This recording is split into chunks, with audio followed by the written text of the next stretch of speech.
ஏதாவது குழப்பி விடுறதுக்கு ஏதாவது சொல்லலாம்ல? ஆமாங்க எங்களுக்கு இல்ல அவங்களுக்கு தான் கல்யாணம் ஏதாவது. நீங்க பார்த்துதான் என்ன யோசிக்கிறீங்க அப்படின்னு. பார்வையோட தான் கல்யாணம் நடக்கும் போல இருக்கு. ட்விஸ்ட்னா நீங்க யோசிக்கிறதுக்கு ஆப்போசிட்டா தான் நடக்கும். Okay, noted, code word accepted. I mean சுத்தி விடுறதுக்காக. ஆனா இந்த ரியாலிட்டி எங்களுக்கு நாங்களே யோசிச்சுதான் இருக்கோம். உங்களுக்கே டைரக்டர் சார் ட்விஸ்ட் தான் வச்சிருப்பாரு. ஒரு நாளும் ஒரு ட்விஸ்ட் இருக்கு எங்களுக்கே. ஏன்னா வந்து டக்குன்னு பார்த்தா எங்க கூட கல்யாணம் டக்குன்னு பார்த்தா இந்த பக்கம்.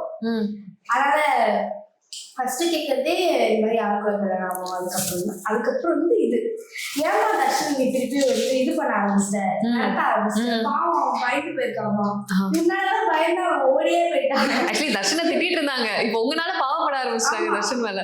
முன்னாடிதான் பயந்து அவன் வந்து வேற ஒரு ஊருக்கே போயிட்டாமா. ஏமா அது வந்து கேரக்டர் அப்படின்னு சொல்லிடும். ஜீவானந்தம் வந்து பார்கவியை அடாப்ட் பண்ணிக்கிட்டா நல்லா இருக்குமே அப்படின்னு சொல்லி ஒருத்தர் வந்து கதையாவே ஒருத்தர் கமெண்ட் பண்ணியிருந்தாரு.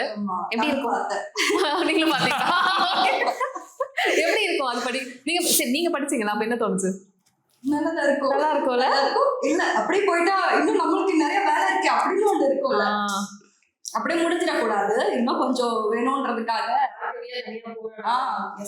இப்ப இன்னொரு கமெண்ட்லயுமே அதிகமான வார்த்தைகள் என்ன வருதுன்னா சைல்ட் மேரேஜ் அப்படின்றது பார்க்க முடியுது. இதை பாக்குறப்ப ஃபர்ஸ்ட் ரியாக்ஷன் என்ன, கோவமா இருக்கா இல்ல? ஆக்சுவலா இது சைல்ட் மேரேஜே கிடையாது.